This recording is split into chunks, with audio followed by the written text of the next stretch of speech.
Hello, and welcome back to the More Power Hour. Penelope Serona hosting with you, and with us, our special guest, Rachel Conn, an Appalachian citizen.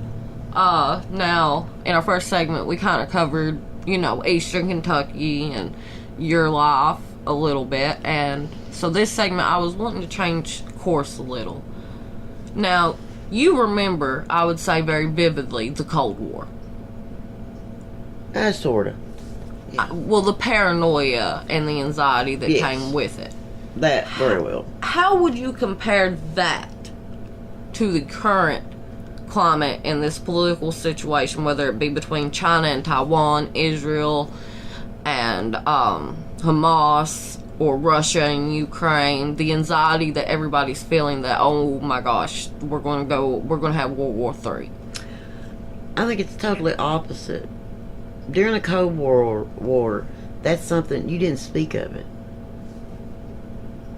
It was almost like forbidden. You, hush. Were people that scared of communism? Yes. That absolutely. They thought that if they talked to somebody about it, that there was a chance that... Oh, the Russians would jump down out of the sky and take us over. Yeah. So it was that bad in this area. Yes. Which, how well reported was the war and stuff in this area? I don't remember seeing a thing about it, and we watched 6 o'clock news every day. So it wasn't something that even the local news would talk about, and in this area you probably didn't. That was that before, like, CNN and stuff like that? Oh, Lord, yeah. I wasn't sure. I don't have my dates on CNN. CNN, they had started, but they wasn't a 24-hour news station back then. There was no TV stations that stayed on 24 hours a day back then.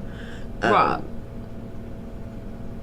And they were just cutting their teeth in the news business, and they were just getting established, so they wasn't in the forefront at all. They wasn't somebody you necessarily watched, really. Most people, especially around here, we always tuned into our local, which was WYMT over Shout out WYMT Hazard. yeah, over at Hazard. I mean, that's the closest news station we have. If you can't get them, then it was always WSAZ over in Charleston, West Virginia. Because they're just a hop, skip, and a jump. There's some stations at Lexington, but we've always had trouble getting the channels. People think, I don't understand why. I'm like, well, duh. There's 7,000 hills between here and Lexington. And now, if you have, like, a streaming service or dish or satellite television in general, you're gonna pay extra to get them local channels. That's not in your basic bundle. Oh, Lord, yeah. You can't. I think it was gonna run us like 70 some more dollars just to be able to get WYMT. So people were very misinformed then. It wasn't like it is now. All we knew, and you gotta remember, I was in grade school. I was in elementary school then. And I remember vividly being in 6th grade. My teacher was Ruth Reynolds, God rest her soul. And she was a big history buff, and so she liked to take anything that was going on currently and compare it with something in history to help us to better understand how history repeats itself. And most of what I knew about what was going on in the world was through her. And that's sad. Because like I said, we watched the 6 o'clock news every day. It was on the radio every hour. And still, it was like it was taboo. Don't speak of that. So would you say that it was a little more paranoid then than now? Yes, people today, at least that fear has been knocked out. People today do talk. That is the one good thing that's come out of all of this is people today, they don't care a bit, no matter what the situation. Hey, I don't care what's going on. I'm going to talk about that. If I want to talk about that with my neighbor, or I want to talk about that with so-and-so, I'm going to speak my mind. I'm going to speak my opinion. And I can do that because the Constitution of the United States gives me that right. Well, see, it gave us the right back then, too. It's just we didn't understand that quite well. And we were afraid to exercise it. We were afraid of government. So, would you say that this is history repeating itself? Or would you say that this is something different? It feels a lot like history repeating itself. It really does, because... And I try my best not to keep up with it. I know that sounds sad, but life is short enough. Life is troublesome enough. Life is depressing enough. The best we can do. So why would I sit with my eyeballs glued to a news station 24 hours a day watching people get killed, children getting killed, hearing about all these people that got raped and molested, and they can't find out who done it. They found out who done it, but they can't charge them. And why would I do that? That's stupid. I'm not. A lot of people are starting to feel that way because the news never reports. Very rarely does it report positive stuff. I think that the news stations should be required to report at least one article a day of something good that happened. Surely to goodness they could find one thing a day. But if they couldn't, do you think that would say more about the societal collapse that we are kind of going through with this? We have people in our country, American-born citizens, people whiter than a sheet of paper, screaming terrorist chants in our major cities. Yeah. And no matter how paranoid people were then, if somebody would have came out, a whole group came out and been like, yeah, we're pro-communism, and tried to do what some of the protesters are doing today, they would have got killed. Exactly. It's not the same.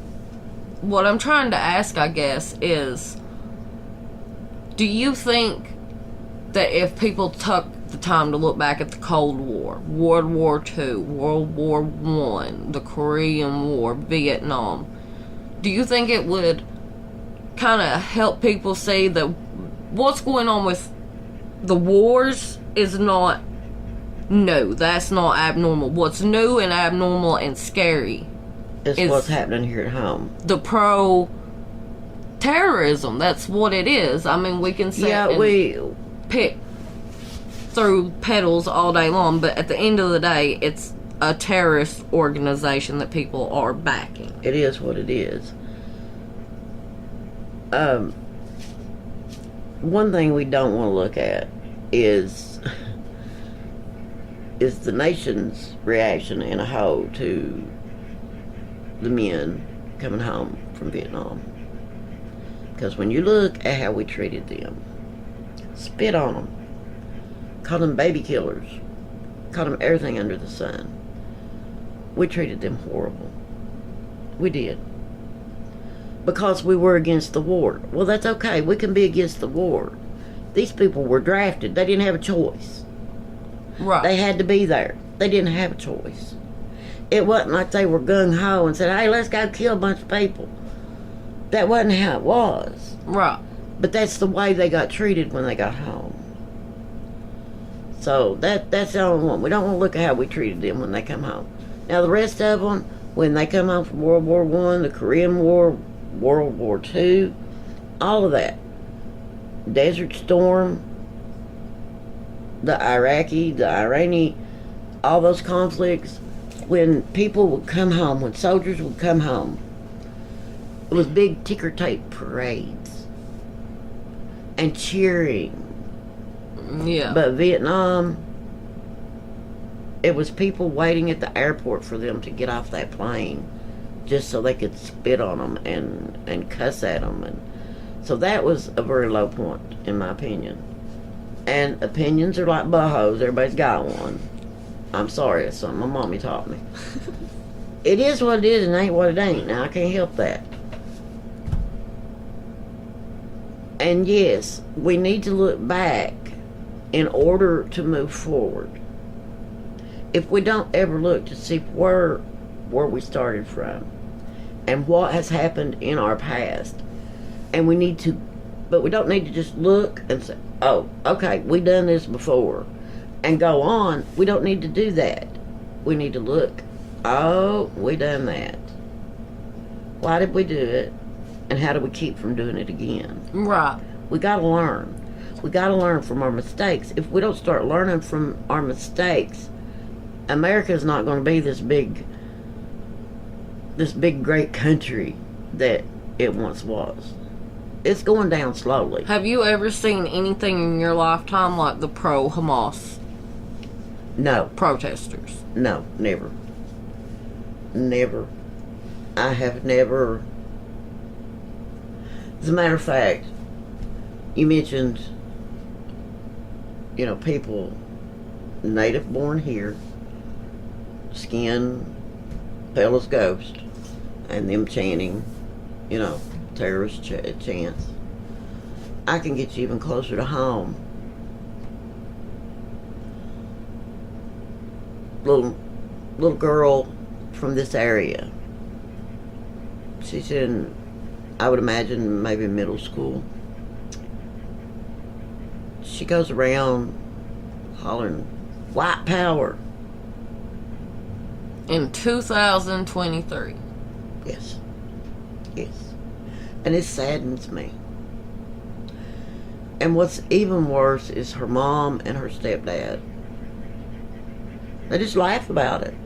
They don't even try to explain to this child what she's saying. And I don't think the child, because the child is like a quarter Mexican. Oh. Or Hispanic, Latino, something like that. And she goes around hollering white power. And I'm like, kid, you're not even completely white.